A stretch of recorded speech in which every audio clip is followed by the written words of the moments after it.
Hey fish fans, it's me, Tony G, and I'm making a quick blog video here to answer some questions that I've received on YouTube. Mike Pearson asks me from my slow rolling spinnerbaits video. There's 4 questions that he had in his questions, and question number 1 is, do I slow roll my spinnerbaits year round? No. When bass are extremely active, chasing shad, boils and stuff, I'll cast that spinnerbait out there and burn it in. And other times I'll cast them out up around structure, boat docks, whatnot, and I'll media retrieve them in. Now, slow rolling I'll do in really cold weather. Bass get down deep, they get tight to structure, and they don't want to move very far. And they don't want to move very fast to chase a bait. That's when slow rolling comes in. The other condition when you're going to do that is when it's extremely hot out here in the West, Arizona, California, the western states, Nevada. Those lakes, I'm going to go, once again, slow down. I'm going to slow roll deep structure, and then we're going to slow roll up around structure producing shade, boat docks, moored boats, tree lines, trees in the water, anything like that, and we're going to slow roll then. So that's the answer to number 1. So no, I don't slow roll year round. Number 2, what is my favorite blade combination? Now, the blades, they all do have, they have different applications. They all do different things when you put them in the water. For example, your willow leaves. These are excellent for moving a spinnerbait extremely fast, casting, cranking, covering a lot of water. It imitates the school of small shad really well, and so that's your double willow leaves. It's going to be great for imitating bait fish fast. Now, with that there, they don't produce quite as much vibration, but they got a little more flash to them than the other blades that are out there. But crystal clear water, like we're experiencing here in the West with the introduction of the Kawaza mussels, Lake Havasu, Lake Pleasant, those lakes are so clear now. When the sun's right, you can see down 60, 80 feet and see the bottom. You can actually see individual rocks. You can see fish down that deep swimming on the bottom, catfish, for example.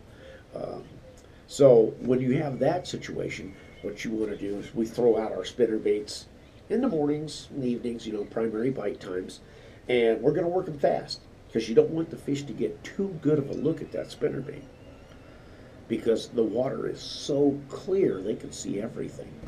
So what you're going to do is you cast it out and you crank it in, and when it goes by that bait, when it goes by that bass has to either make up its mind: do I hit it or let it go?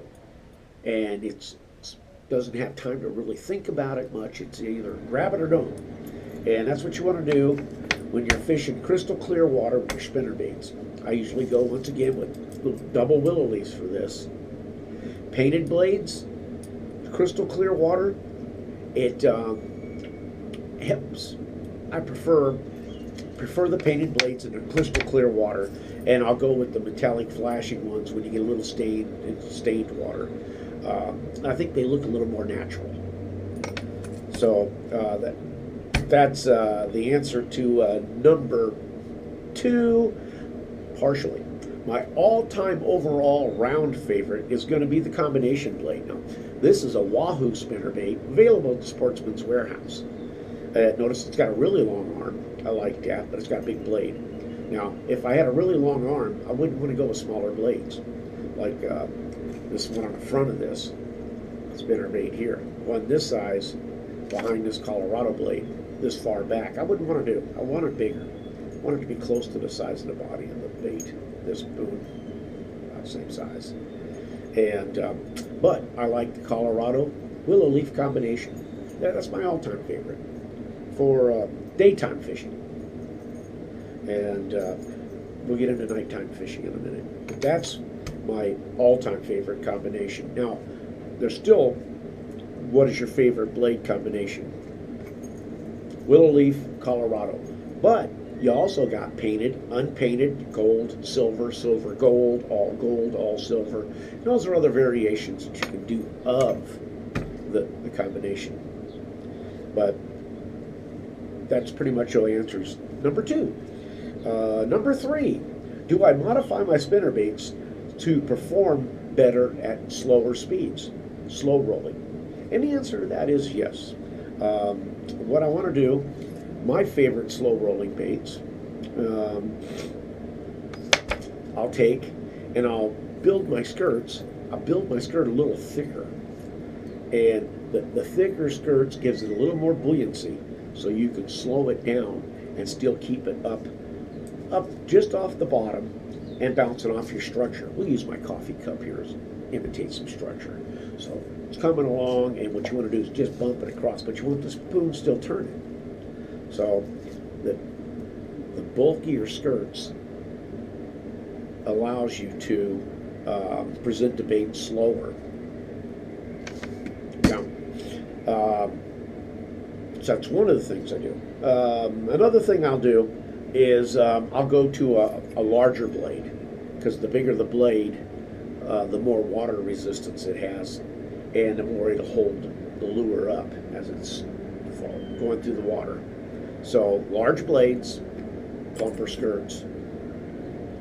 That's one of the things. Okay, that pretty much so covers number 3, how I modify them. I've also shortened the blades, the arms that the blade attaches to, and I do that. I've done some nighttime spinnerbaits that way. This particular one here I built for night fishing. If you notice, it's got a single Colorado blade, and it's a black nickel finish, and I've got a big bulky red skirt. I like reds, dark colors for at night, and it's a single blade. That gives it a lot of thump, a lot of vibration, and it's excellent for slow rolling. So that covers that. Number 3, and how I modify my spinnerbaits for slower speeds. Those are basically the 2 things. So larger skirts, bigger spoons, better for slow rolling. Thinner skirts, thinner blades, much better for faster retrieves. Clear water for sure. Okay, now, number 4th question we've got here is, what weather conditions do I prefer for slow rolling? Okay, I'm going to go once again with colder weather, slow rolling. Fish are cold-blooded, their metabolism slows down, they don't want to move as much when it's cold. So that would be the number 1 condition for slow rolling. Now, extreme hot will work too for slow rolling. So the answer to number 4 is cold weather. When the water's cold, in the 50s, slow rolling it is. Well, I hope these, oh, I almost forgot, fish fans. There's one other blade that I really like, and you don't hear much of it anymore. And we've called them the tortoise shell. Now you can see this one here's caught a million fish. It's getting old, tarnished up. And here's one here I haven't put a skirt on yet. It needs a new skirt. And that's the tortoise shell. This particular one here was not a Yahoo. This one's a Strike King. And but it's like the combination of both. You've got the long willow leaf, but yet you got the real wide for like the Colorado blade. Now, there are a few other blades we didn't mention. There's the Indiana blade, and then there's the hatchet blade. And I didn't bring any examples of those out with me, maybe in future videos. But this is the tortoise shell blade. I like those too. So once again, I got a Colorado blade and a tortoise shell. And I always want to, oh, that's another good question. Another good point. I got a Colorado blade here, I got the tortoiseshell blade here, and you notice they go in steps, smaller, bigger, smaller, bigger. You always want to do that. This particular one here And that's the reason I brought him out, not to mention just for the bulky skirt. But if you look, it's got a double Colorado blade, and the spoons are almost identical in size. Not my favorite. I like to have smaller and then a good step to 2 steps bigger on this. This is like 1 step bigger, 1 number bigger in the back. Too small. This is too small for me. I like a little more vibration to it. The only thing I could think of for something like this would be a lot of vibration but very little flash. Would be double Colorado. That's why you got a lot of vibration, and they're small, so you get little flash. I would think would be crystal clear water again. But if I'm fishing crystal clear water, I prefer these. Now maybe if we were fishing crystal clear water and the fish were preferring something smaller, this was too big of an offering, the little blades like this might come into play.